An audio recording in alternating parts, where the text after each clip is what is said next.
Bam, we're live. Good morning. Sorry I'm late. No good excuse. Just dilly-dallying.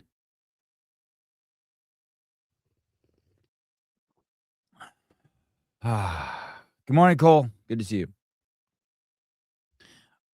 Buenos dias a todos. Good day to all? Is that good day to all? Good morning, Christine Young. Good to see you. 108. Wow. Wow. That's crazy. Slater, good morning.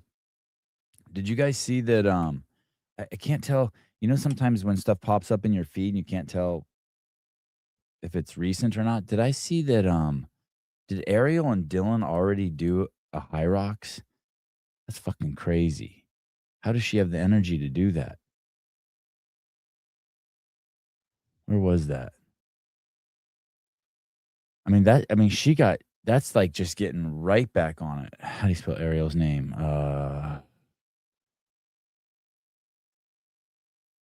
And I think I saw they had a pretty good time.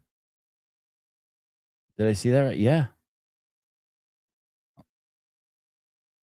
I wonder if this is even an official Hyrox or this is like I don't the layout's kind of wild. Don't let this video fool you. Dylan had a great time. They did a partners hire. Oh, it looks like it's in a big venue. I guess that's wild. Already, I guess that's nothing for her, huh? What that ends up being just 30 minutes of work for her. I guess that's nothing for her. She's just flushing the legs, doing the high rocks.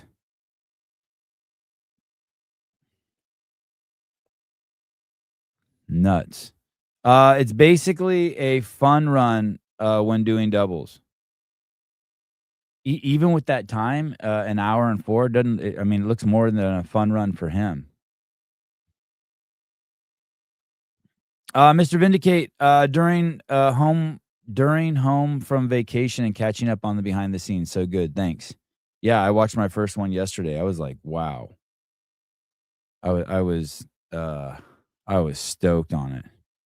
Partner Hyrox is great active recovery day for someone on her level. Yeah, I guess that's the part that I have trouble wrapping my head around, but it makes perfect sense, right? I mean, look at her; it's nothing for her. I bet you Ariel would call it something like what do they call that? Active recovery?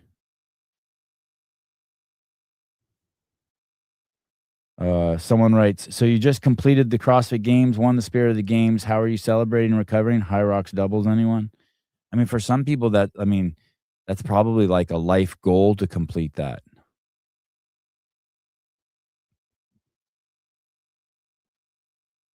I haven't heard of any of the athletes saying that they were too beat up after the games. Not as much, clearly not as much as I thought. I thought they were gonna be destroyed after that weekend. Let's look at her story. Let me see. I wanna see if I can see any high rock stuff. Dylan got you. I remember. Okay. Yep. You thought I was training for the games. I was actually training for Dylan Lowe. What's up? Yeah, that's right. Is that her game shirt she won?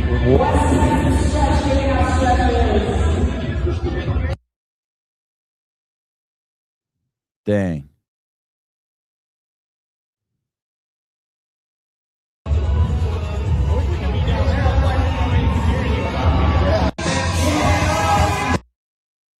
Dang. Crazy. I wonder when she signed up for that. She knew when she was at the games, "Oh, after I'm done with the games, I'm gonna do a little cool down." A week later, doing high rocks. Looks like it was in a high school gym. That's what I thought at first, but look well, you can't see it now, but let me see if I can pull it back up. I think it's just a really nice fitness center. Look up top there. It looks like that there's a track around the perimeter of this floor. I think it might be a really nice venue. That's a lot of hardwood floor right there. That's a lot of hardwood floor. Anyway, good on her. I guess that's what her fitness is for. I bet she didn't even wash her jersey.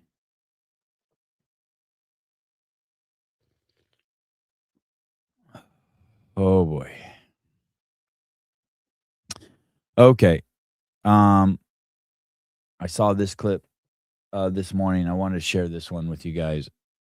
I'm curious what you guys think of this. Bill Maher's just starting to I think really every week it seems like there's a clip where more and more he's seeing the light. But I really like this conversation here. Not a big fan of Sam Harris. He was a 104, yeah. He's a huge that was their time in the High Rocks doubles, hour and 4 minutes. Sam Harris was a huge proponent of getting the vax and quarantines and lockdowns, and which is on one hand, which is fine, but he blasted Joe Rogan for being irresponsible for questioning the COVID vaccine, which was fascinating for a guy who's supposed to be so well thought out. But here's a conversation on the Bill Maher show between Ben Affleck and Bill Maher and Sam Harris and another guy I don't recognize. And it's interesting. It's interesting to see Ben Affleck get so vehement against defending the Muslim ideology. I'm asking you. So you're saying if I criticize you're saying that Islamophobia is not a real thing. That if you're critical of something, well, it's not a real thing when we do it. Right. Well, no, it really isn't. I'm not denying that certain people are bigoted against Muslims as people. Right. And that's a problem. Big of you. But why are you so hostile about this it's gross. It's racist. It's not. But it's so not. It's like saying it's so not. You're a shifty Jew. You're not listening Absolutely to not. what we are saying. You guys are saying if you want to be liberals, believe in liberal principles Right. like freedom of speech, like Right. we are endowed by our forefathers with an inalienable rights, like all men are created equal. Ben, we have to be able to criticize bad ideas. And Of course we do. No liberal doesn't want to okay. criticize bad But Islam But at why this moment is the motherlode of bad ideas. Jesus. So we have That's just ideas a like fact. blasphemy. No, It is. It's an ugly thing. Apostasy. it is basic liberal Well, let me principle of unpack it. tolerance. Let me unpack But it. not for No, intolerance. of course not. But the picture you're painting is to some extent true, but is hugely incomplete. It is certainly true that plenty of fanatics and jihadis are Muslim, but the people who are standing up to them, Malala, incredible Malala's Muhammad Ali fantastic, yes. Dadak in Iran, in prison for 9 years for speaking up for Christians. Oh shit. How did that happen? How did that happen?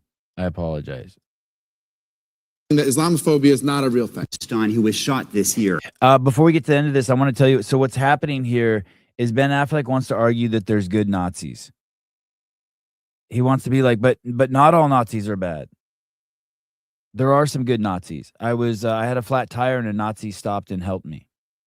Hey, there's some Muslims that own the liquor store down by my house, and they've been exceedingly generous to me. Forget my wallet. They let me come back and pay later. Super nice to my kids. The owner always comes out from behind the counter and gives me a hug. There's this problem that they have with as individuals. They want to say, "Hey, there's nice people in the group." Sure, totally possible. 100% possible. But when they claim that they're Muslim or that they follow the religion of Islam, and it states in there that you should lie and deceive your enemies until you're strong enough to kill them, and they claim that as their operating system, their religion, their ideology. You just have to question it as a group. And Ben Affleck is struggling here because he's conflating the individuals with this overarching big picture ideology on which they claim to be running on. And they're not hiding it. They've done it for thousands of, 1,500 years it's been happening. What they do, they come in. What society have they been compatible with? They don't come in and get they don't come in and be compatible with any other societies. Yeah, I've been getting hugs. Yeah. I hugged the Muslim liquor store guy fucking 20 times. Hey, he even I really like the guy. He even has asked my wife to train his wife, but he just says, "Hey, there just can't be any men in the house when she's training him." If she comes over to train, there can't be any men in the house, and I'm even okay with that. Rashid Rahman for defending people accused of apostasy. Nick, Or how about the more than a billion people those who are aren't Muslims fanatical, who don't punish women, who just want to go to the store, Wait a second. sandwiches Wait a 25 second. times a day, All right. and Wait a don't do second. any of the things that you're saying all Muslims. Okay, Wait a second. wait. Stereotype. And that's where he reveals it. He's saying, but there's a billion good Muslims out there. And that can be fine. That can be fine. That doesn't push back on the fact that as an ideology, it's absolutely incompatible with the rest of humanity. It's either join us or we kill you. Cool, but there's some good Muslims. It's okay.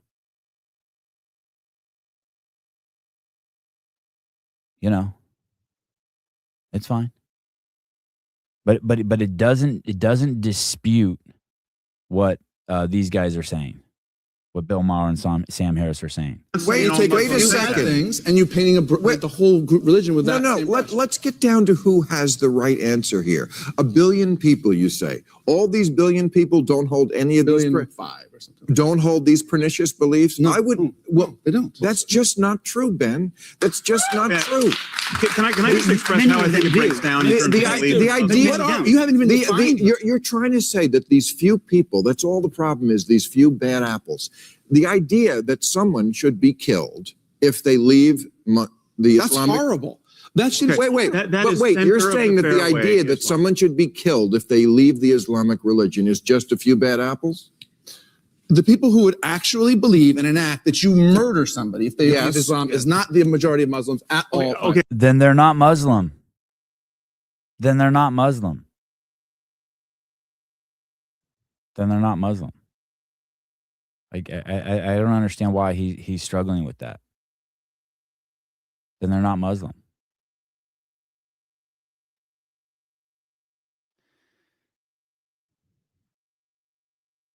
I don't like the panel layout, all the camera cuts too. Oh, you don't? I was okay with it.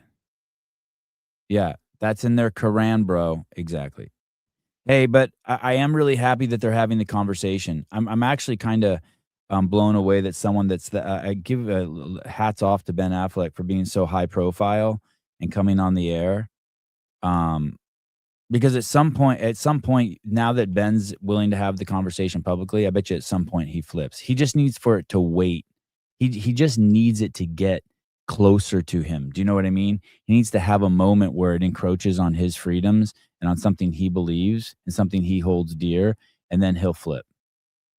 He's just one of those people. He needs it really to come home and roost for him. But the fact that he's having the conversation publicly means that he's thinking about it. And he just needs someone who is smart enough to explain to him where his thinking is flawed. And the more and more they talk about it, these people come out and talk about it openly and publicly, the more we'll flush out an articulate way to express that, hey, this is a massive operating system that a shit ton of people are using, and it's incompatible with a flourishing civilization. If that's what we want, if that's what you want, if you want clean water, electricity, innovation, freedoms, homosexuality, women allowed to play sports. If you want all that, if you want a society that is conducive to all of those things existing in one place, you can't let the Muslims take over. It's just the way it is. I was watching a debate in the UK, and during the debate, the guy pulled out an envelope and was threatening to pull out a picture of Muhammad. And everyone in the building got terrified, right?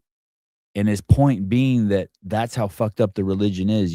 Everyone in here is scared that if I pull out a picture of Muhammad, that someone here is going to die, that someone's going to yell Allah, Allah Akbar, and detonate the place. And that's his point. They have these rules sprinkled throughout their religion where there's these intersections where if you don't follow their rules, they kill you. And one of them is don't show a picture of their leader.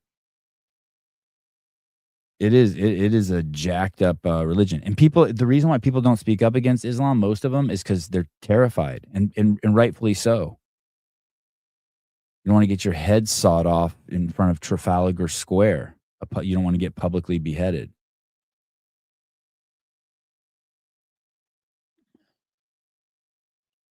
And so there's that.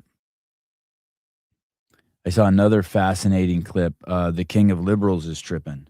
I don't know if you guys know who this guy is, but he's one of the premier thought leaders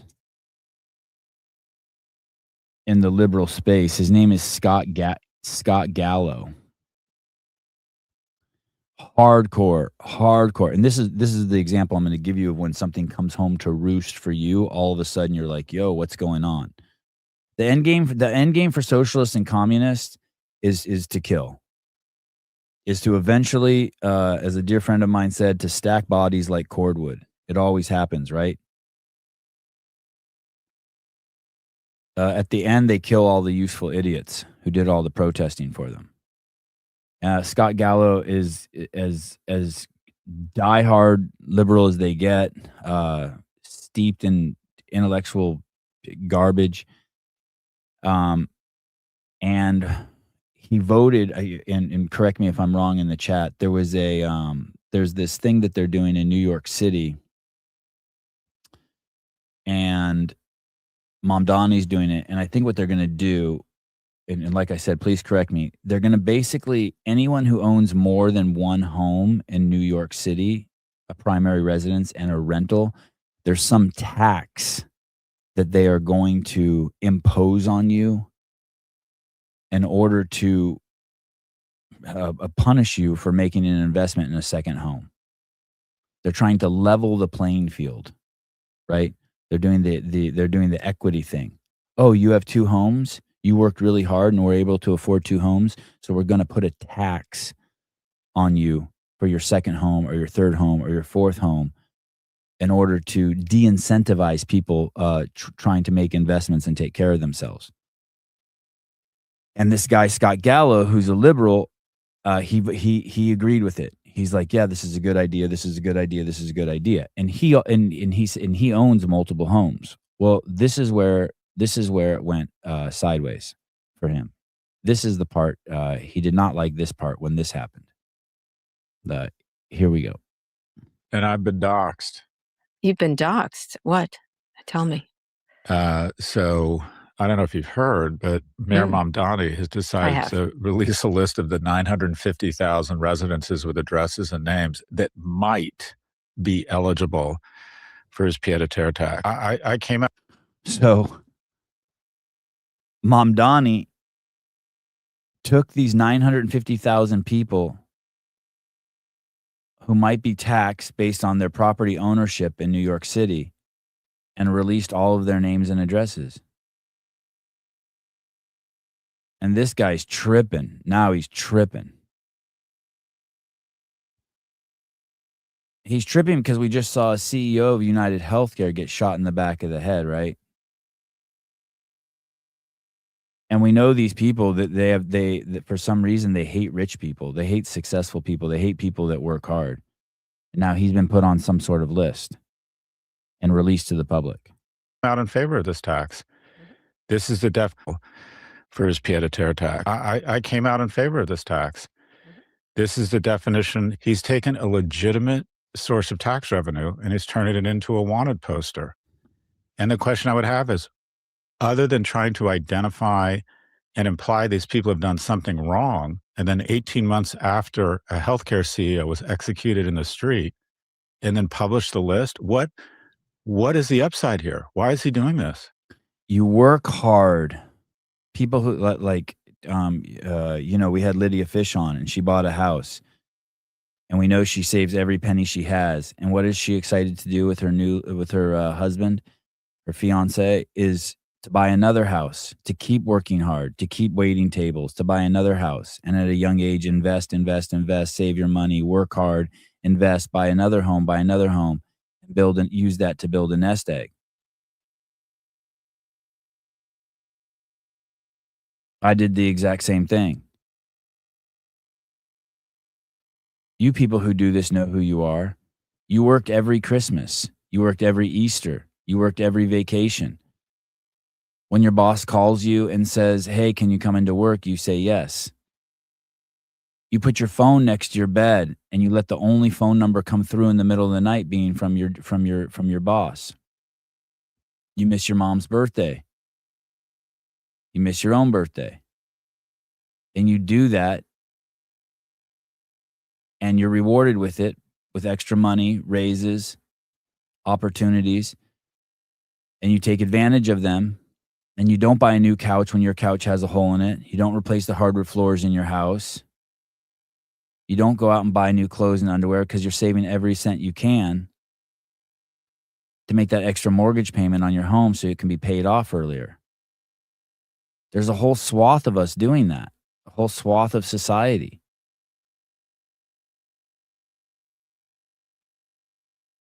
You quit buying coffees at Starbucks. You only go to Paper Street Coffee. And instead of being rewarded, you're punished. Yeah, Sprague's doing the same thing. Yeah, Sprague's interested in the same thing. Live very frugally. Invest now. Nobody gets rich without saving money. You don't get rich if you don't save money. You have to figure out a way to save money. That's how you get rich. That's how you acquire wealth. You save money, whether it's buying a home, putting it in the stock market.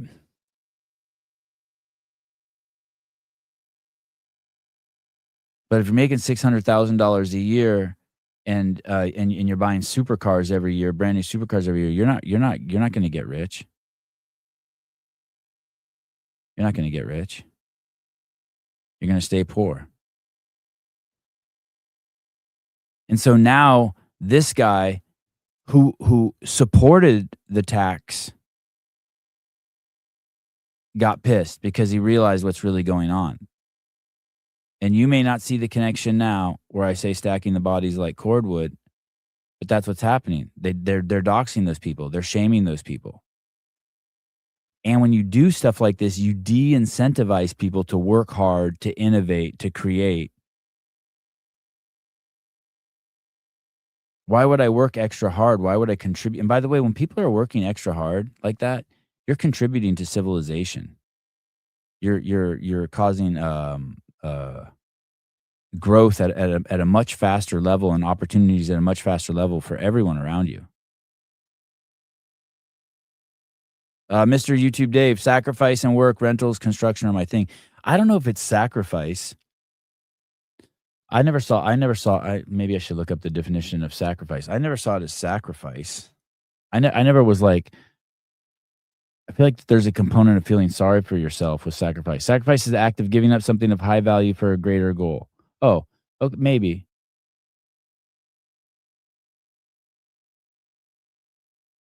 When I worked in the home for disabled adults for 5 years, I never went home on Christmas because they paid time and a half.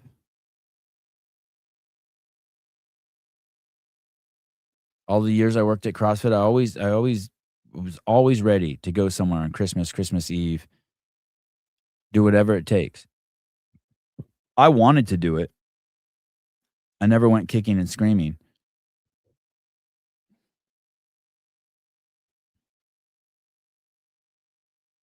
And people who do that, people who work like this, you see yourself grow past your peers.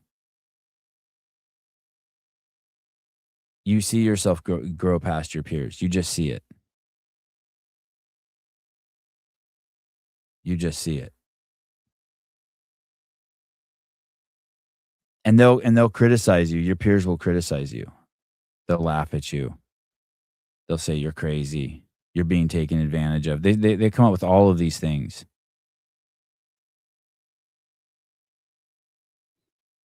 Yes, Miss Judy Reed. Yes, rate of savings as opposed to income determines wealth.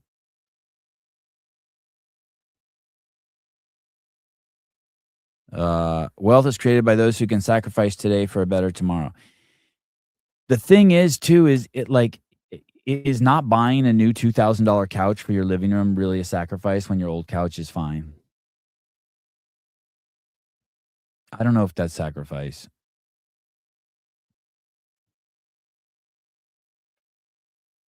I don't know if that's a sacrifice. Is that a sacrifice? I don't know why. And I know that's a trigger word for me.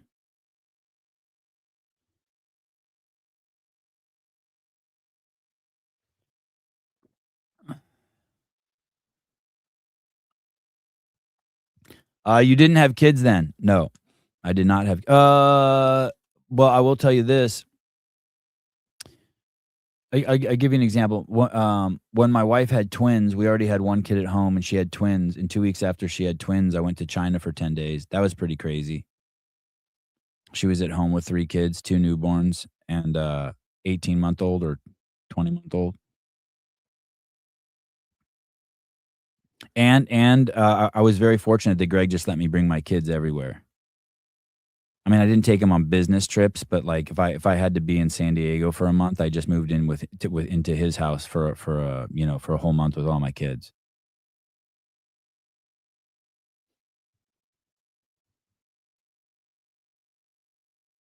It's called Magic Carpet says it's called sensibility.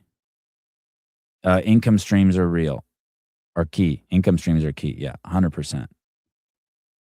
I heard it this way one time. You have to figure out a way to make money while you're asleep.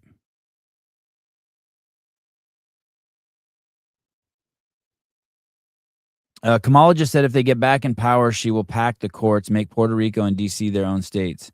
What she just said proves she supports the democratic socialism of American values.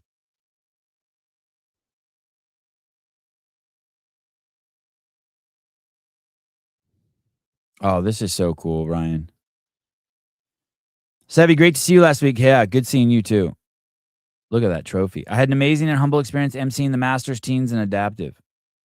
That's awesome. I wish I didn't get a chance to go over there once. I mean, I didn't even watch the CrossFit Games. I probably saw like 5 events. You know what I really want to watch? I want to go back and watch the 500-meter races. Because I was just that was one event I did see, and I was just at the finish line trying to get slow-mo shots and interviews as they crossed the finish line. That one was tough because they were moving so fast, and as soon as they finished the race, they would just push move the athletes off the floor.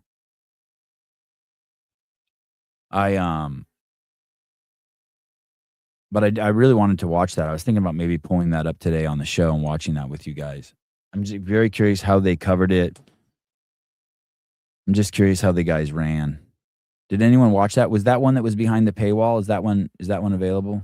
Anyway, I didn't get a chance to get over to the Teens, Adaptive, and Masters. How did my boy do, Maddox Metcalf? How did he do in the teens? I really liked him. I think there's a lot more meat on the bone if I get that guy back on. That'll be fun. I need to interview more now that so many teens are making the transition. They're making the leap to individuals. I need to interview more teens. Should probably just go through and interview the top 3 teens, men and women. If the old couch has cooties, it has to go.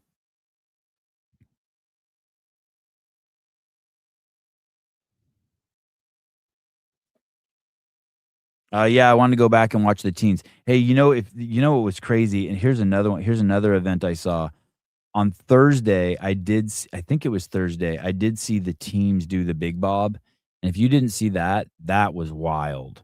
The end of that race was absolutely carnage. It was absolute carnage. Many of the athletes couldn't walk, and the turnaround time was so quick. So the medical staff would come out there and be carrying people off. They carried BKG off.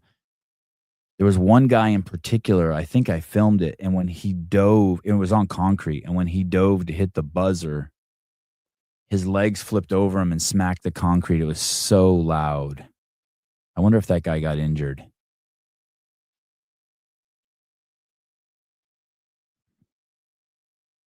Yes. Hey, that's probably why I want to see the 500-meter race. This is a Judy says the reel from Colton and Allie yesterday was hilarious. Yeah. I'll play that for you guys. That was pretty good.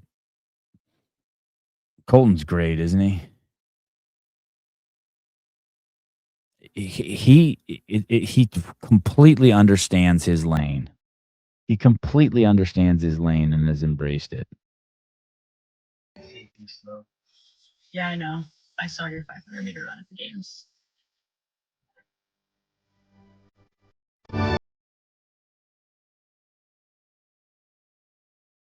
Yeah, I kind of like to take things slow.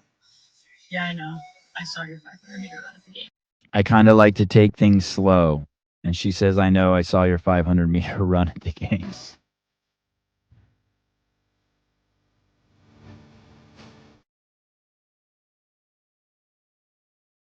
Yeah, I like to take things slow. Yeah, I know. I saw your 500-meter Oh, look at Dale Saran in there giving Colton a bad time. run at the games.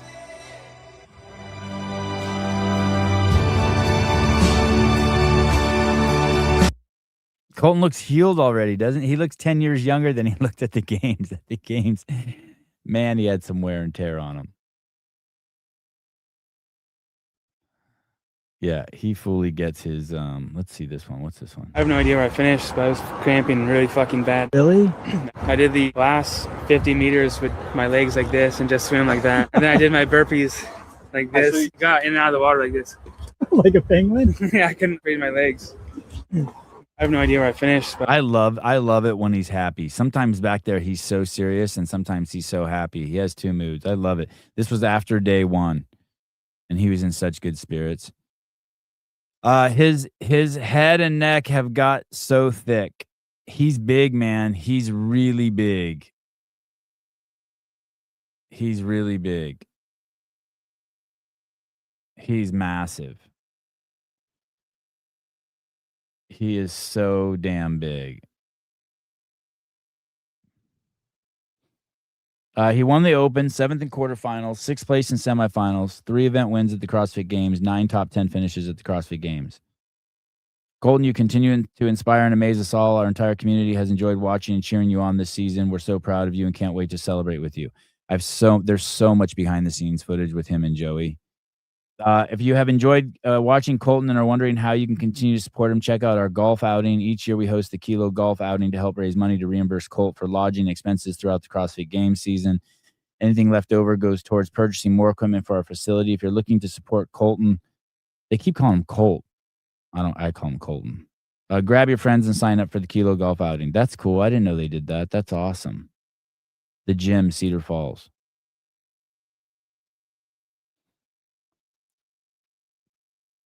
What a character. Oh, there he is hugging my boy Ari. That's awesome.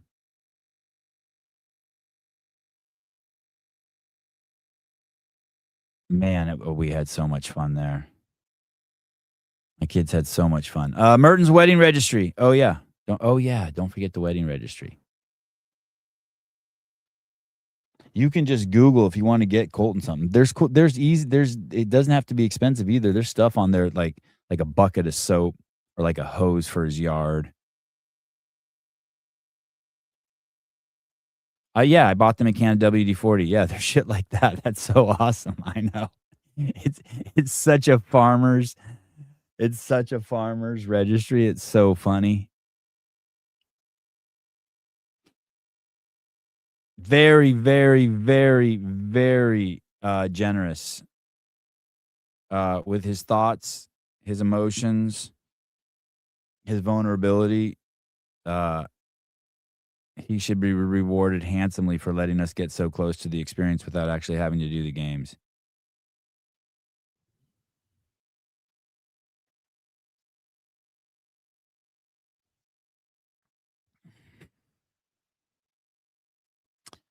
So much practical stuff. Love them. Yeah. Hey, they had an air purifier on their registry. I'm dying to know what room that's going in.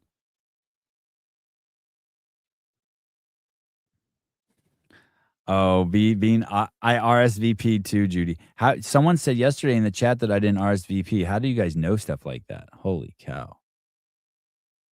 Is that public? I don't even know how to do that. Yesterday, my wife and kids were like, we should just jump in a car and drive out there. We should just jump in a car and drive out there.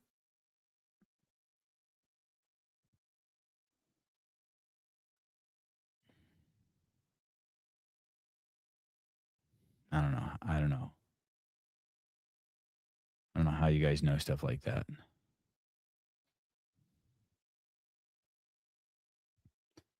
Grain storages get dusty as heck. I guessed it was for his gym.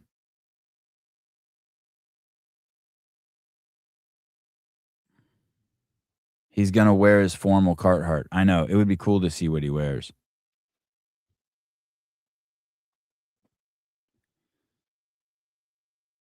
Gavin Newsom's ex-mistress drops bombshell essay on affair that nearly destroyed him. He was a young man. He made a mistake. Gavin Newsom's bombshell affair decades ago came back to haunt him on Tuesday as his former mistress described their fling in explosive detail, including their steamy hot tub sessions and the ex-aide's confession to her husband that it was just about sex. So basically, his campaign manager had this hot wife. You can still see 20 years later, she's still beautiful. And she had a drinking problem. And clearly, Gavin had a drinking problem. And it's a classic story. I've heard it before. We all know that couple. It's weird. We all know that couple where her and her husband, the campaign manager to Gavin Newsom, would go to parties and the husband would want to go home and she'd want to stay and keep partying. That's not a good sign, I don't think. Is there any world where that's a good sign? I go places with my wife and it's like a race to see like who can drag the other one out the first. Like is that ever a good sign?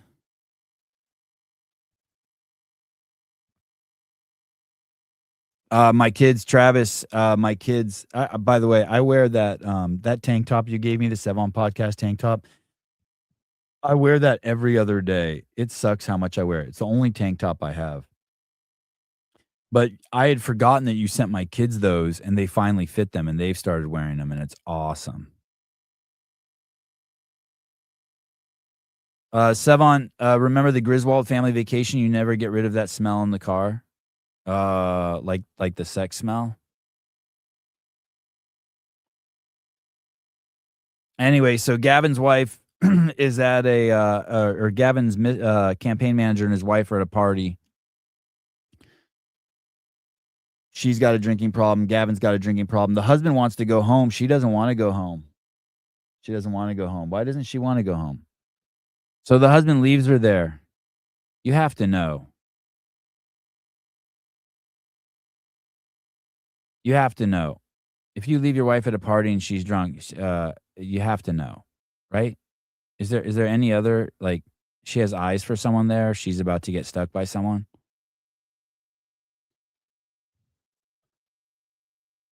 I can't remember if Gavin was married at the time.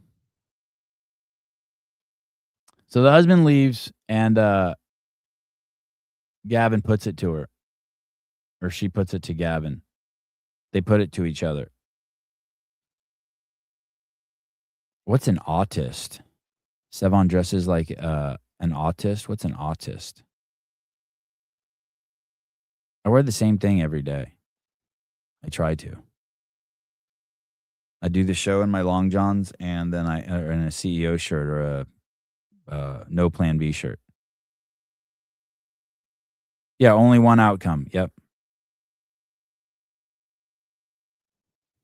Oh, an autistic. I dress like an autistic person? Really?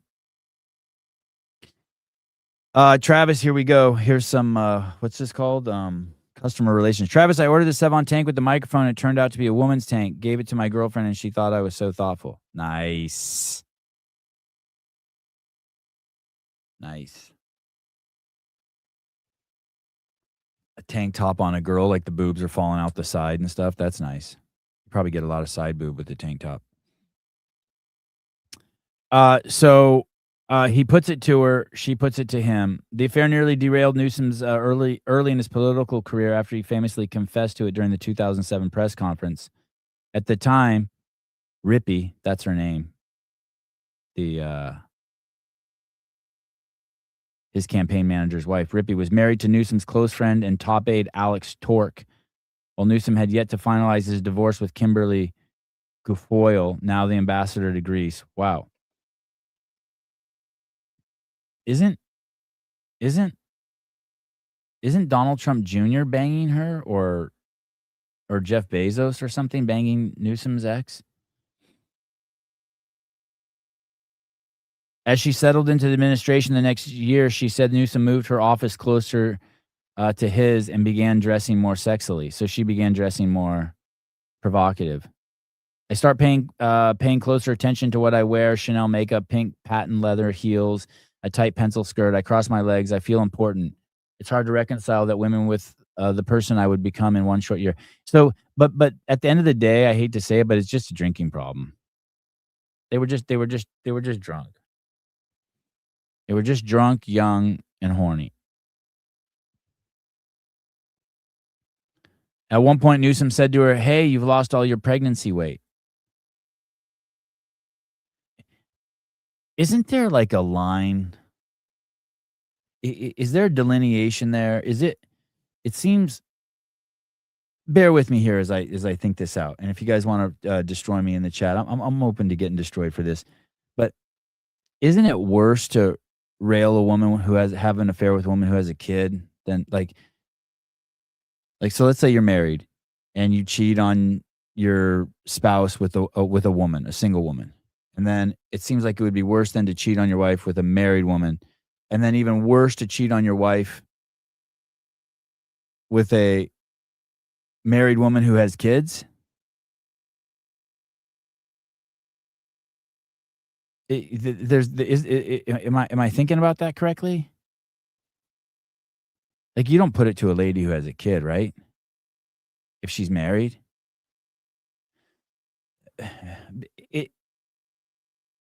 It's like you're going to create more carnage, right? If you put it to a woman who just has a boyfriend, that's one thing. But then she's married and had kids. No, I don't think it's worse to put it to if the grandmother's divorced, it's fine. How about this? Fergie says, just don't cheat. A clear conscience is the softest pillow. Yes, it's worse to be a motherfucker, hence the term.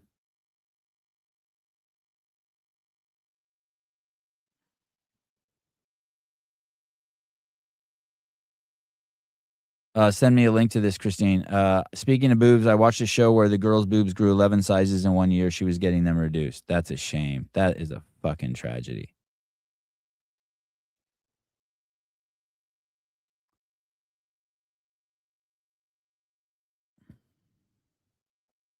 It just seems like as soon as you say the line, like if you've lost all your pregnancy weight and then that's the girl you put it to, I don't know. That seems fucking ruthless to me.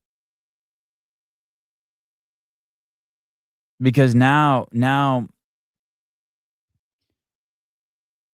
I mean, now you're hurting the kids. I was going to say indirectly, but maybe directly. Yeah, I want to know what 11 sizes are too. They were crazy large. Send me a link, please. We should watch that show together on the air. My boss and I, she keeps calling him my boss. My boss and I ended up in a narrow hallway outside the bathroom at the same time. We wait across from each other. She wrote, the space is tight, the silence stretches. He slips his hand into his tan trouser pockets and smiles. He's usually shy, aw shuck smile. I say nothing. I hold his gaze longer than I should. The air changes. Then in her memory, Rippy said she ended up dipping her toes in a hot tub with Newsom. He's across from me, slipping off his shoes and socks, rolling up his pant legs. My husband leaves soon after, irritated that I want to party while he drives home to our 1-year-old son. Yeah. Yeah. Yes, yes, yes. These are not good signs.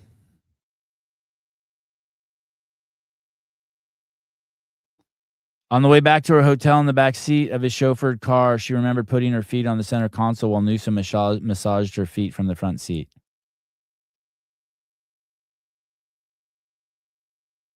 That was the last thing she remembered before waking up the next morning, cold, almost shivering and soaked from the waist down. She added that she had passed out and wet the bed as Newsom slept nearby. A few days later, Newsom slipped her gold bracelet her grandmother had gave her that she had left in the hotel room.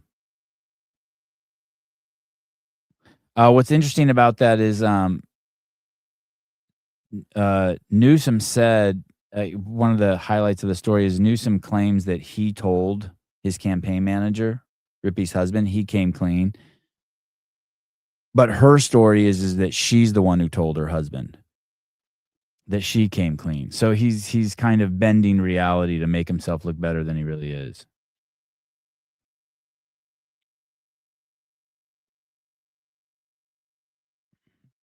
She was coming into the office hungover most days, leaving early, thinking only about drinking.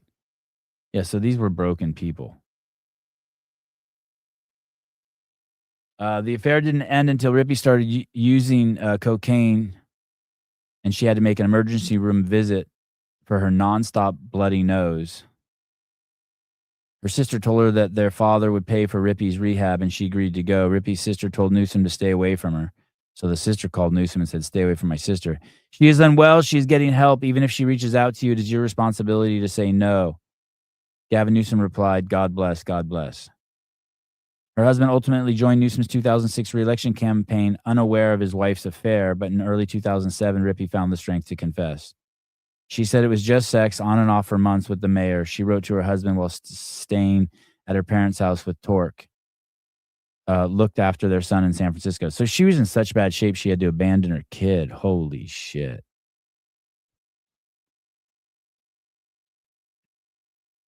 Newsom's new wife is batshit crazy. I don't know if you remember the clips we've played showing her. She is absolutely batshit crazy. She's the one who went to San Quentin and told the inmates, you guys have done horrible things and I've done horrible things, but they just turned out differently. It's not your fault. Some shit like that. She's telling that to a room full of murderers, carjackers.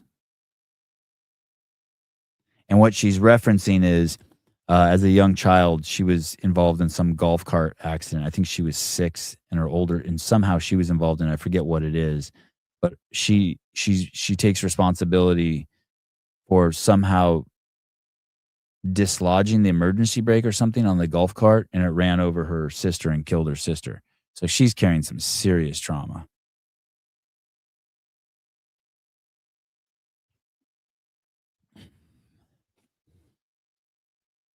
Don't worry, honey. It was just sex. Is that supposed to make him feel better?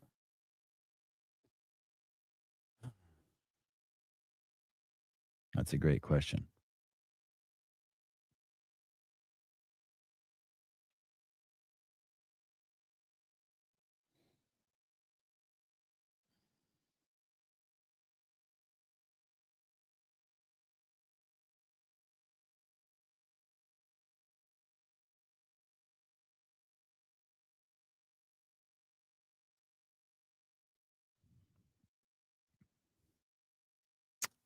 Days of Our Lives, Days of Our Cali Mayor.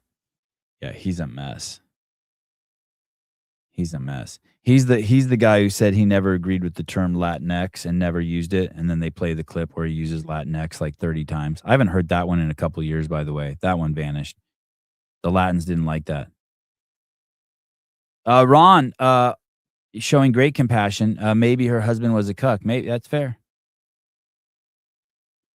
I don't think so. I didn't see any signs of that in the story, but maybe. But maybe. Were you guys were any of you guys motivated? It's interesting. Were any of you guys motivated watching the games? Did any of you guys like work out extra hard, get at it more, or inspired? Because I came back from the games and it's like, holy shit, it's so hard to work out. My body's cooked. Just from standing, not from doing anything, just from standing. Just from standing 12 hours a day, just from walking. I wonder how many steps I took. I should do a step thing. I have an Apple Watch. I never wear it. But I bet you if I was at home watching it, I would have been crazy inspired. I would have tried those workouts, like Scaled to Death. I definitely would have tried those workouts. Does anyone watch those events while they work out to get inspired?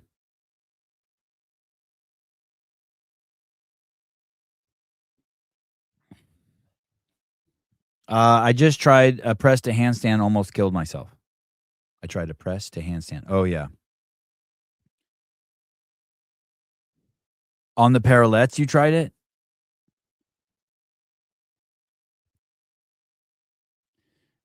If your phone was on your health app, it will show your steps. I don't even think I've ever opened my health app on my phone. What do I just search health app? Is it the one with the heart? Health, it just says health apps. I don't see, what's it called? Maybe if I just type in steps into the search. Nope. I saw you working security, Jethro. I know. Wasn't that cool seeing Jethro back there?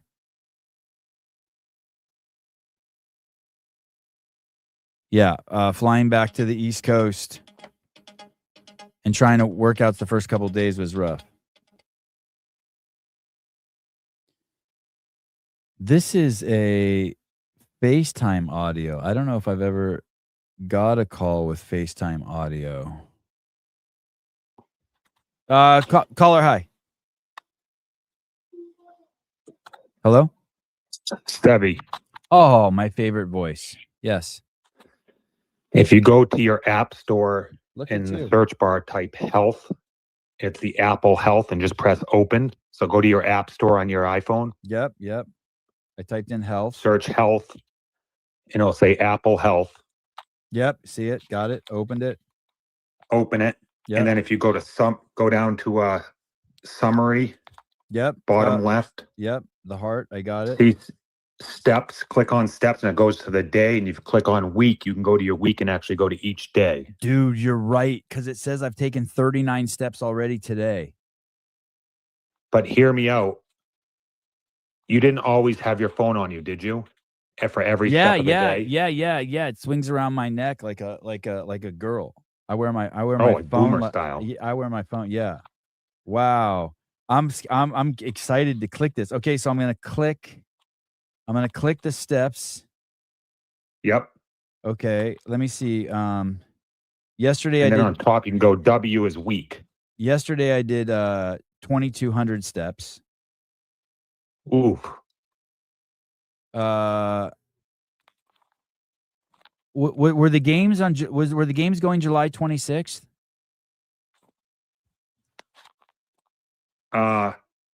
No, you got out there like on the 26th, but I think they started on they were. They went that's what the last day was, the 26th. Okay.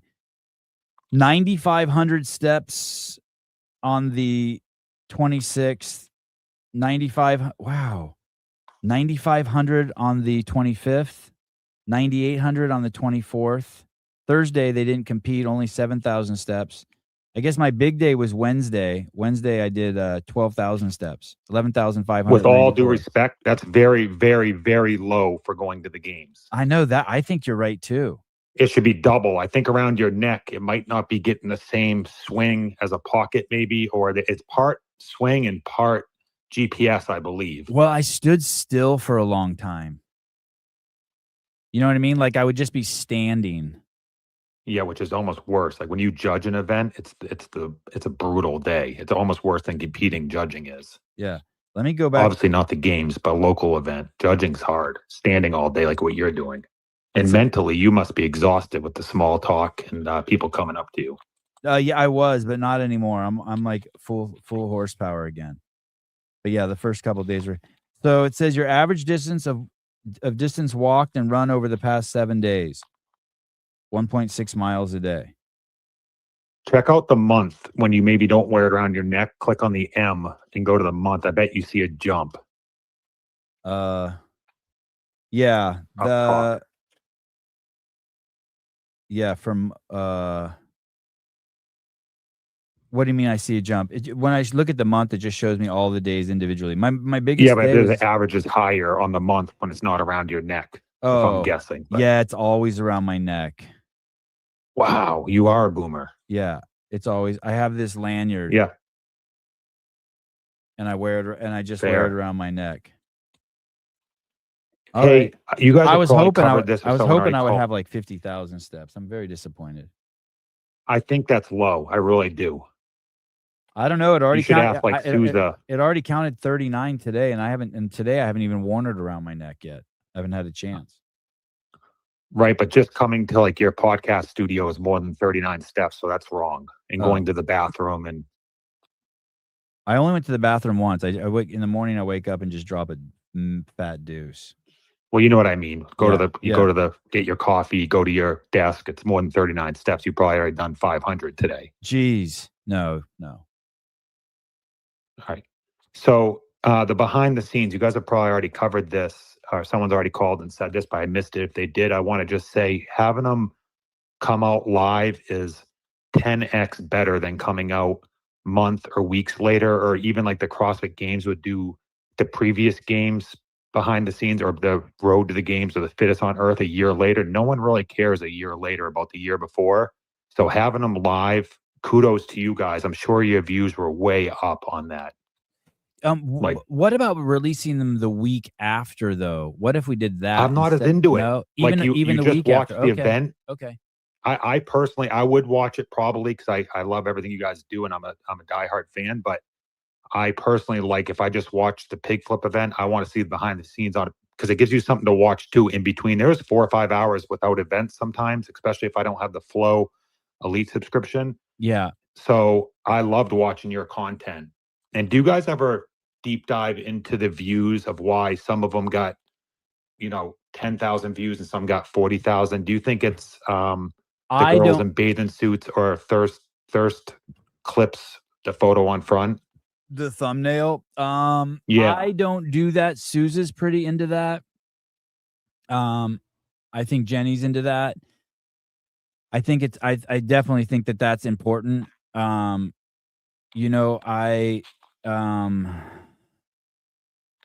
Definitely if you put Christy Kringle, Amy, is Christy Kringle, who the fuck is Christy Kringle? Is that Santa's wife? Why do I always call her Christy Kringle? Christy Kringle. Let me see who Christy Kringle is. Oh yeah, Chris Kringle is Santa's wife. Amy Kringle, if you put her on a thumbnail, I have to assume it's going to get more than if you put Jay Crouch eating a banana. But we use Jay Crouch eating a banana on the cover of one of ours, and it only got 11,000 views. So, but do you, or is it mostly men watching that want to see women in bikini, or do you have some women that want to see, tutors with a shirt off? I think I'm guessing women like to look at beautiful women almost nearly as much as men like to look at beautiful women. I'm looking at another thumbnail from episode 13 of Behind the Scenes. I think it's our lowest viewed one, and it has a beautiful picture of Hopper and Austin Hatfield with their shirts off. But that doesn't move the needle for some reason. I don't know. That's if we're claiming that how about this? Our most popular video is the one with Danielle Brandon. Swim standard. Yeah, with Danielle Brandon on the thumbnail. So shit, maybe we should use Danielle Brandon on every thumbnail. Or maybe they just want to see people in swimsuits, Yeah. and catch a little back burger or something. Yeah, yeah. You never know. Burpees coming out of the pool. CK Kevin, I click on Amy Kringle thumbnail every time. Yeah, that new girl you're covering is easy to watch too. Ellie something. Oh my God, she's super humble and fun, and Oh my god, dude! When you point it's weird being a camera guy because some people I don't know what it is, but some people they just look so. She's extremely beautiful in person. Like you see her back there, and she almost doesn't fit because she looks like a model. Or her face is like perfect, right? Like her eyes are perfect, her nose, her cheek, her skin. But when you look at her through the camera, it's crazy. She even it's nuts. Yeah, she's like perfect looking. She's like a perfect looking human being. She's something else, and her personality's crazy good, crazy good. She'll Down to earth. Yeah, she'll shoot the shit with anyone. Christine Young, Ellie's gonna be big. Ella, she's cool as shit. You feel like you're her friend That's just as awesome. soon as you hang out with her a little bit. Yeah, she's cool. Hey, before I drop, what's the orange vest in the background, the safety vest or the flagger vest? What's that from? Over your right shoulder. The first first time I went somewhere where Lydia was competing, her dad gave this to me. Oh, cool. It's a fish head. Oh, gotcha. I have a fish towel somewhere too. I need to that I got at the games. They brought us fish towels. I kind of wanted to have it here so anytime I wanted to pretend to cry, I could wipe my eyes with it. Do you think Colton invited you to the wedding knowing you wouldn't go, but you'll get him a gift? Rhetorical question. I don't I think I know what you mean by I think that. No, I don't think he thinks like that. I think that Colton and I, this is just jerking myself up. I think we have a very special connection. But he knows you're not going to make the trip to Iowa. Yeah, I don't know if But he he still has knows. to I don't know invite if you. he knows, but he doesn't expect. Like I have such a healthy, what I think in my head, healthy relationship with him. Like I'm really, like I would text Colton at 3 a.m. Like I have a very, I don't, but I have a very, I don't know. I feel like my relationship with him kind of just transcended time. Like I feel like we're family members. Like I think Colton would like to live next door to me and I'd like to live next door to him. Yeah. I don't Would you think- rather live next to Colton or Taylor? Oh God. Oh God. Taylor. Yeah. Taylor Taylor only or because Dave? Taylor has more time than me. Taylor. No. Taylor or Greg? Greg. Yeah, he's got the toys. Yeah, and I have so much in common with Greg because he has kids and I have kids, and so the shit we can do together is crazy. But like just as like a friend, like Colton's the kind of guy if you live next door to him, like you got to be careful. You can't you can't be a time suck on him. Do you know what I mean? Like he's got individual shit to do. With Taylor, like our lives could cohabitate. Dave, I would not want to live Understood. next to Dave. He'd be calling me every morning to help him. And I would never be able to say no. Do you know what I mean? He'd be like, Yeah. I'm digging a hole. Come here and help me drag this dead pig. Like he'd be like, drive my truck to my house and get this. I'd be like, fuck. He would turn me into like just his whipping boy. Yeah. Fair enough. I love the behind the scenes with him. But I would love to. Colton's the kind of guy like I would, like on Saturday nights, I'd go over to his house or he'd come over to my house and we would just not say a word to each other and watch UFC. And I don't really have any Fair. friends like that, and I wish I did. Like I don't have anyone in my area. Yeah. It's the state you live in. Yeah. Colton is All right, very buddy. the thing loyal. I put a pretty high. I wish there was a better word than loyalty, but I really enjoy loyalty. Maybe a better word is friends that give each other grace and patience, and friends that want to uplift their friends and don't get jealous of them for their successes. And Colton's that kind of guy. Like he wants the best for me, I want the best for him, and I just know that. And we don't want to encroach on each other's shit. We just want to just help elevate each other. That's awesome. Yeah. And he's good to my kids. If gets you're it. good to my kids, it's really hard. Like there's people I just can't stand and they're nice to my kids and I'm fucking putty in their hands. Putty. So Yep, that tracks. All right, Sevy, thanks for taking the call. All right, brother. Thank you. All right, bye for now. Bye. You ever you know when you meet new people, like how much do you tell them about yourself? Like when you meet new people. Like some people when you meet them, like they download their whole fucking life to you. Maybe I used to be like that. I am not like that. I do not download my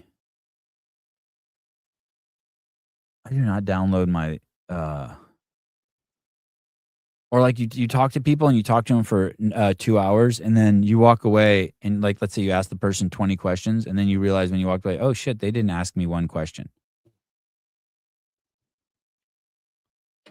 And you would think imagine and it can get weird too, right? Because imagine talking to someone who's an expert in a field and you don't know that they're an expert in the field or that they have a lot of experience or knowledge in a field. And let me think of just a really good example. Let's say someone's telling you how to grow. They spend 30 minutes telling you about their vegetable garden and how great it is and how much they produce, and they don't know that you're the single largest landowner and producer of agricultural products in the nation. And you walk away and they still don't know. And they think that they just fucking schooled you on how to grow cucumbers.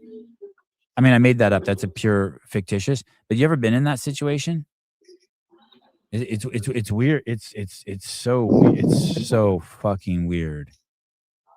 I feel like I get in that situation a lot where people are like lecturing me on shit. I don't care. I kind of like it. I like it when people do that because then all I have to do is just listen, especially if I'm in a listening mood. Hello, caller. It's like listening to a real life audiobook and like they just keep you busy. Go ahead. Sorry. I have a totally newfound appreciation for the games and what it takes to get it done and what Dave does and volunteers. It's like crazy behind the scenes of what it takes to get everything done. Like, I know you have to do the behind the scenes of the athletes, but like the behind the scenes of like what Katie and Bill do and what we did for the security team, the medical team, it's like nuts. It's nuts. And how about anyone that says like, oh, it's not a real like company or production, like they have no idea. I remember one year after we put out the documentary on Netflix, an executive producer at HBO called me and said, holy shit, we have never seen athletic footage like this. Like, this is better than the shit we get at the Olympics. And I remember someone was there when we were in Carson and they had 10 trucks there. And the guy who was one of the producers for the Super Bowl was like, holy shit, we've never seen 10 trucks in an event. We don't have 10 trucks at the Super Bowl. This is crazy how much shit you guys have to cover. Yeah. And what's cool, where you were, Jethro, you were in a crazy spot because you got to see, and I got to see, because of our spot, that intersection behind the tunnel there. And just the traffic there is nuts. It's like a subway station, right? Just little pods of teams traveling all over in that labyrinth underneath the venue. It's crazy. Like 1 minute you're seeing a medical team walk by. Next minute you're seeing a bunch of people carrying 45-pound plates. Next minute you're seeing the security team walk through. Next you're seeing the judges, pallets moving around. I mean, it's fucking bonkers. It's bonkers. And it moves so well with the flow. And I actually looked at my schedule for that last day, and my post was that spot where when the finals were going to be. And I was like, holy shit, it's going to be so chaotic over there. And it was. I was so happy to see you there. By the way, thank you for being so nice to my wife and kids. My wife came home and she's like, oh my God, Jethro is so sweet. I was like, yeah, he's awesome. Oh, thanks. Yeah. Hey, we get to see you. See the boys. I hated you before. I hated you before that. Now you're nice to my kids and I have to like you. My bad. Yeah, I said to myself, I don't really get starstruck, because you're behind the scenes, you see all these athletes and stuff, but I was starstruck to see the 320 brothers. Oh, awesome. Yeah, they were. Yeah. Yeah, you guys did a great job. They're completely oblivious too, because we don't get out much. They're oblivious. I love how oblivious they are. They're the most naive kids I've ever met. It's so awesome. Hey, Doing it right. you did get a good post. Your post on the final day was where the athletes entered and exited. That was the funnel, and it was right down from the warm up area. Everyone had to walk by you. Was that intense? Was any part of that job hard? It was just weird because I come from a law enforcement background, and in the law enforcement background, we can do whatever we want. We tell people what we want to do. You move here, you move there. You're not doing this. You're not doing that. Obviously, with CrossFit security, we're like the liaisons for the for the community and the athletes and HQ. So we can't really do stuff like that. So you have to be like super nice. Like I've been to the games before, and I didn't realize how nice everyone was. Yeah. So we had to be like a nice extension like that.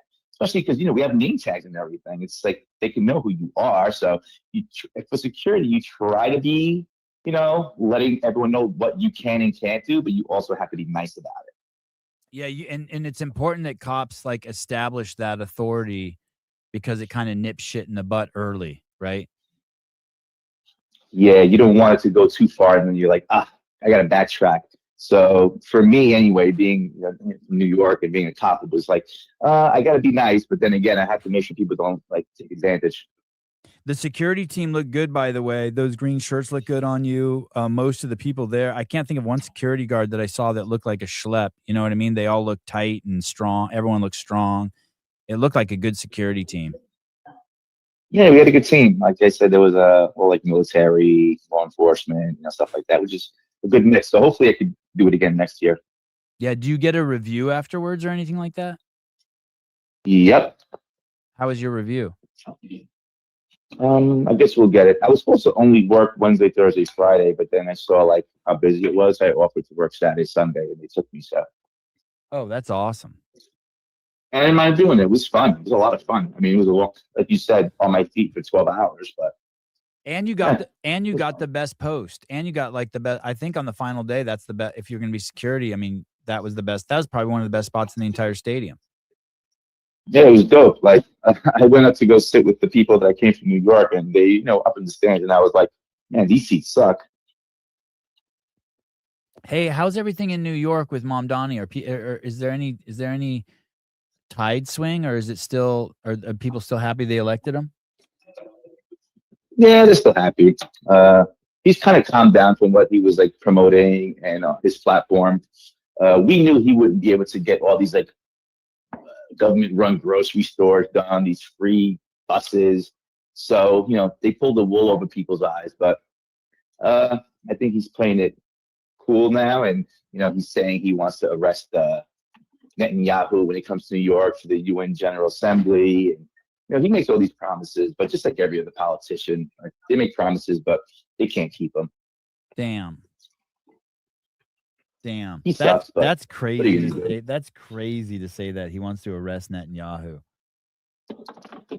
Yeah, and he can't legally do it, but people love when he says it. Yeah, of course. All right. Well, How'd you get back? Okay. Say that again. How'd you get back? Everything okay back home? Yeah. I'm still not like back on schedule after being gone a week. Like I can still tell like I'm stressed because like things are falling through the cracks. I came back and one of my lemon trees was dead from the gophers eating it. My lawn looks like shit. And like I got to get back on the schedule with taking the kids, like places. So I'm just trying to get back on schedule. Just bumpy. You know what I mean? Just getting back on schedule. Yep. Oh yeah. I had to get back to the gym, make sure everything's clean and organized and stuff. So yeah, I hear you. Yeah. Do you It's come good to back? see Do you everyone, come though. back? Do you come back and you're all freaked out because like the weight, someone moved the weights or it's not clean or shit like that?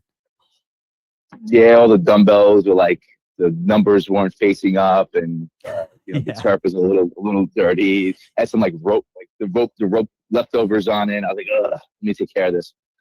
It wasn't till yesterday all my camera gear I dumped out on our dining room table and it was completely covered. And I know family's coming over today. My dad and people are coming over. So yesterday I spent like 2 hours dragging all the camera gear back into my studio. That was crazy. Now my studio's even more wrecked than normal. I probably need like 3 hours to clean up. Yeah, well, you do it again next year too. So Yeah. Hey, what do you think about the venue? I thought California was awesome. Oh man, I've never been to an area like that where it was like mad Mexican in downtown San Jose. I felt so uncomfortable that I didn't have my gun. That's crazy. Hey, right. We stayed in like a $2 million Airbnb, and right in front of our house was a guy who just sat out there on the curb drinking a 40. He was there the entire week we were there. This old black guy who looked like he was from Sanford and Sons was just sat on the curb drinking his 40 and waved at us every time we went by. It was crazy. Nah, I mean, I could rock it. We the one night we went down to downtown San Jose, and I tell everybody I saw this patrol car driving, and right behind the patrol car was this lowrider blasting the loudest fucking music I ever heard. And I'm like, the cops let this happen? Then the pickup truck pulls over. This Mustang pulls in behind it, and two other cars blasting crazy Chicano music. And then this one chick comes out of the freaking the Mustang, and she pulls out a snake, like this 8-foot boa constrictor, and puts it on top of the car. I'm like, what the fuck is this simulation going on? Where the hell are we? It was crazy. I was holy shit. Yeah, there was right in front of our house, there was this guy who had this crazy, beautiful orange lowrider, and it was surrounded by like 10 Mexicans like leaning on it, and they all looked like they had fallen out of that movie Colors. And when I went by, I waved at them, and they waved. They were all in their wife beaters and shit. It was pretty funny. But yeah, just in the street, no fucks given. Nah. There was this one Mexican guy, Ben. He was chilling on the bar stool. I started talking to him for like 2 minutes.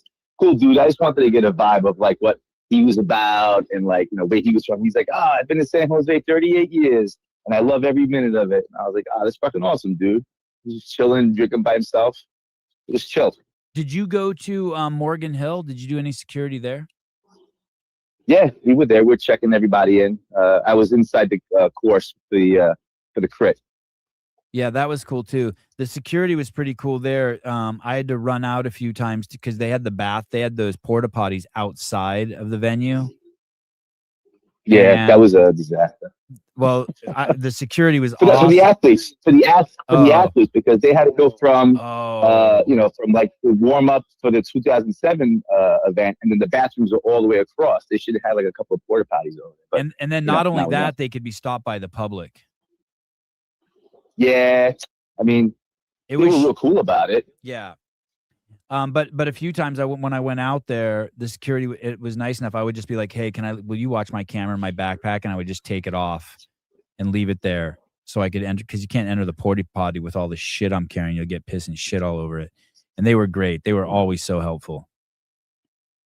Yeah, and by the time the games were like towards the end, we kind of knew who had to be where. I met Plummer. What a cool dude, and like. Cool, he was allowed to be on the floor, so I was, it's one of those things where like technically he didn't have a pass, but he did have a pass, so it was like not a pain in the ass. Freaking poor Matt was stuck up on the stairs. Like, let him down. I was like, nah, dude, he's good. Don't sweat it. Yeah, he was so happy when you let him through after he got held up. He looked like a little kid in detention with a dunce cap on. Yeah. All right, brother. Thank you. Yeah, we'll do it again next year. All right. Thank you. Bye-bye. Our own personal security report from the CrossFit Games. Oh, I should have asked him if there was any problems.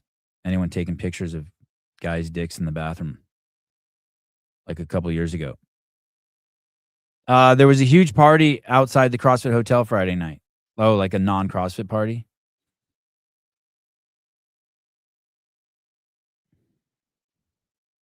Mr. Bernie. Supposedly, these government grocery stores will be like regular supermarkets. Mom Donnie promises that all goods will be at least 30% less than retail prices. I was reading this morning that Walmart and a few other stores have already matched all the prices of these government stores. So there's that. You have to imagine, I heard someone saying, and the employees are not going to have to work hard there because we're going to have tons of employees. I'm like, that's the selling point, that you're not going to have to work hard? I saw someone had their camera stolen. Oh, at the venue?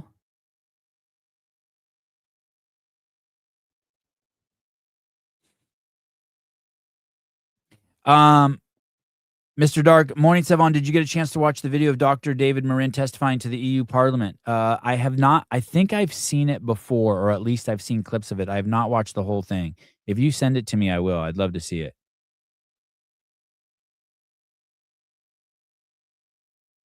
Yeah, the lowriders and bikers parked on the sidewalk, loud concert. I'm sure it kept some of the athletes up.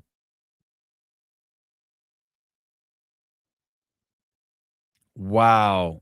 Is this true, Clay? Price changing based on income using AI face recognition. Holy shit. You know what else I heard was funny about these grocery stores is they're going to ID people in the stores to make sure you're not coming from New Jersey to purchase your groceries. So you don't need ID to vote, but you need ID to go into the grocery store and make a purchase.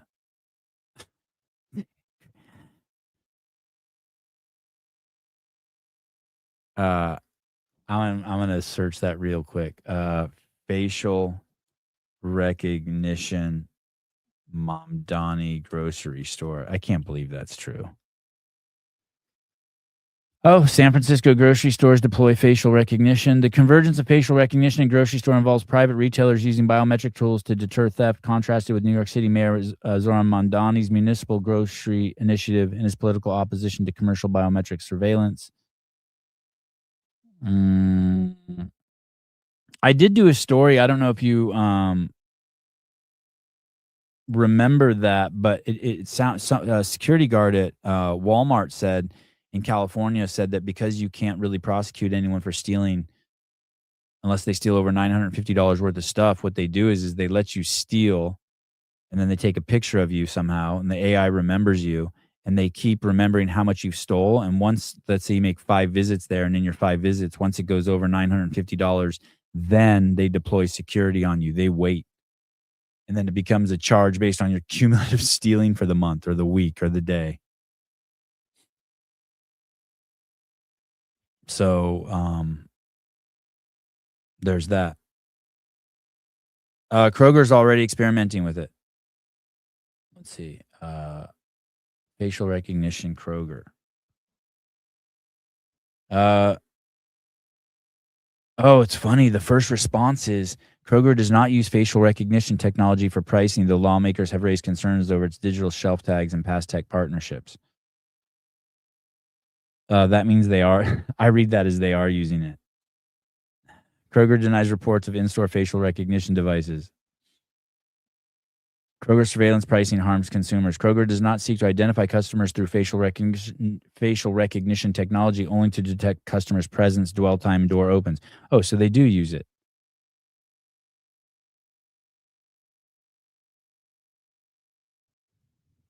Does Kroger track down shoplifters? Yes, Kroger does track down shoplifters utilizing security cameras, license plate readers, security guards, partnerships with asset protection firms like Alto to build cases for local police. Stores using advanced overhead self-checkout cameras to monitor, scan items, track cart contents, and flag suspicious behavior.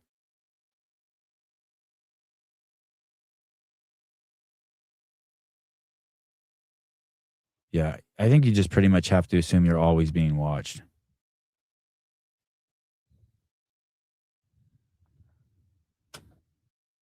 Admitting it by denying it. Yeah, that's how I read that.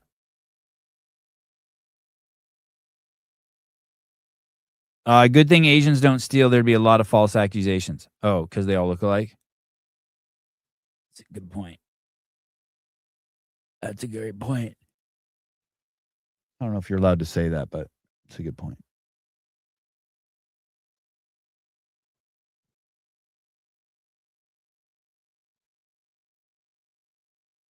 There were these books. That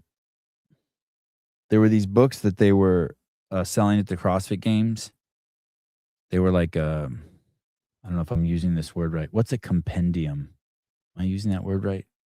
Compendium? Compendium is a short, complete collection of information or summary of a larger work, usually in a book. Detailed summary gives the main points, the big subjects with extra. Okay, yeah, a compendium. Wow. Never used that word. Where did that come from? There was a of this book that they were selling, and it had what's the girl's name who made it? Christine Oswald. Christine, the girl who does Dave's Instagram. Christine Ball. Oswald. Christine Ball. I got that book. It was so dope. God, I wish my office door was open. Someone going to tell me her name so I get it right. It was a lot of work. Whatever. That book was crazy. That book was crazy. And they had one for Dave, Christine. We bought one of those. Super cool. Yeah, it's so thick and heavy. How much was that book? Was that book $100? It looked like $100 book. It looked like $150 book. How much was that? I'll show you this. I don't think I've ever shown you guys this on the air. I can't believe this is even back here. I made this book one year from the CrossFit Games 2012. I only made like 5 of them. I didn't even know it was back here, to be honest with you. I can't believe I looked back here and it's back here. And it came in this sheath. I think that on the cover I put proning. I think I made this. I think it was me who made this. Oh yeah, and they're all pictures that I took. There's Annie.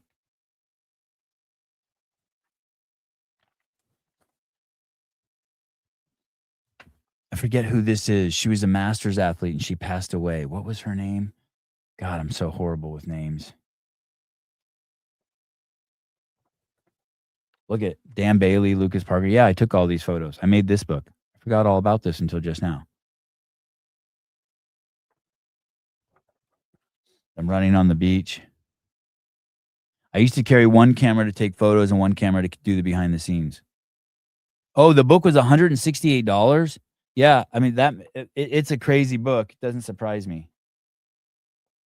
Here's Jeremy Kinnick with Annie Sakamoto eating a banana.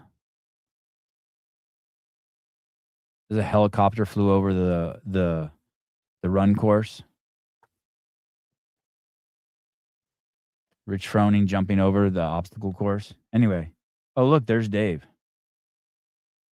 I'd forgotten about this book. Anyway, I made a one-off book.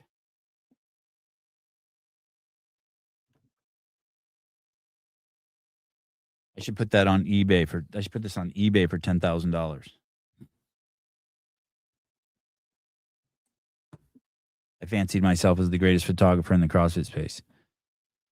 Probably not true, but so there was this book, that $168 book. It's pretty crazy. This compendium. It's super thick. It's beautiful. Christine Ball did an incredible job on it. I'm going to go with Christine Ball, and I'm guessing the book sold out. Anyway, so there was one Christine was passing around that she was going to gift to Dave, and people were supposed to sign something nice in it to say to Dave. And it was also Dave's birthday. I forget when, but one of the days at the games, it was Dave's birthday. I think I forgot to say happy birthday to him. My wife told me like 5 times. And it weighs a ton. Yeah, it's thick. I bought a copy as well. So sick.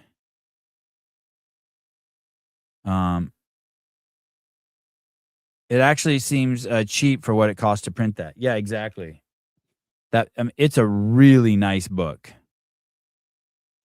Anyway, so I signed it and I wrote something nice in there to Dave, and I picked some obscure page in there so that no one would see what I wrote. And and 2 hours after I wrote, and I think it was Sydney Smith, but I don't remember, came up to me and said, "Oh, that was so sweet what you wrote to Dave." Damn it. Is nothing private? I got the 3 Plain brothers to sign mine. Oh, that's awesome.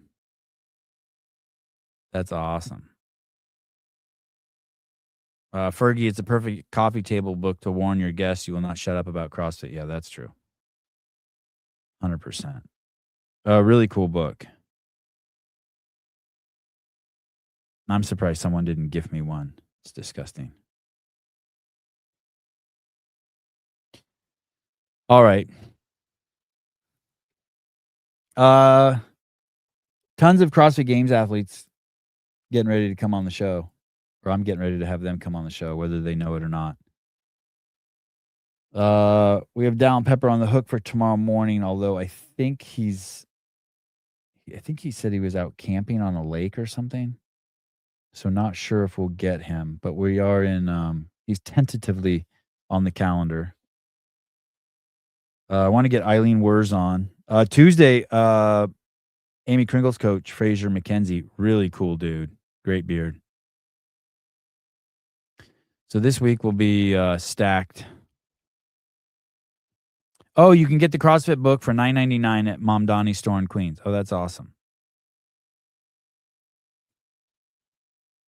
Are you doing any affiliate series? What would you like? Tell me what you would like. Like just to, like I used to do that, like once a week, have an affiliate owner on. I should do that again. I enjoyed those. If you need stuff to listen today, I highly recommend the Dylan Scott or Jason Hopper interviews that I did a couple days ago. Those guys really gave it up. They did an amazing job on the podcast. Are you going to try to get Justin on? I don't think so. I would love to have him on, but I don't think so. I don't know if Rios put it in the behind the scenes, but there's a great scene. I think it's after the 500-meter run where Justin comes in and he's in the warm-up area and he's right in the dead center, like where all the traffic is in the main, like you can tell he'd just come in and he was in the main traffic area of the warm-up area. And he was with, I think he was with Adam Knifer and Jesse Buffano. I'm sure it's in the behind the scenes. And he was throwing up in a trash can. And I was filming it. And I'll let you decipher what happened next. I don't want to, I'm very curious what any of your guys is. Did anyone see that? Is that in the behind the scenes? What episode is that? I'd like to go back and look at that. That was an interesting moment. I chatted up Lydia Fish's affiliate owner. Cool story. You should have her on. CrossFit Chippewa. Oh, okay. I'm trying to get Lydia on too. If you can find that in the behind the scenes where I'm, someone text me the time code and what episode. I'd like to see that. It was nothing bad, but just telling, I think. So go check that out and let me know. All right. I will see you guys tomorrow morning, hopefully with Dallin Pepper. Thanks, everyone, for calling in. Thanks for helping me carry the show today. Talk to you guys later. Bye-bye.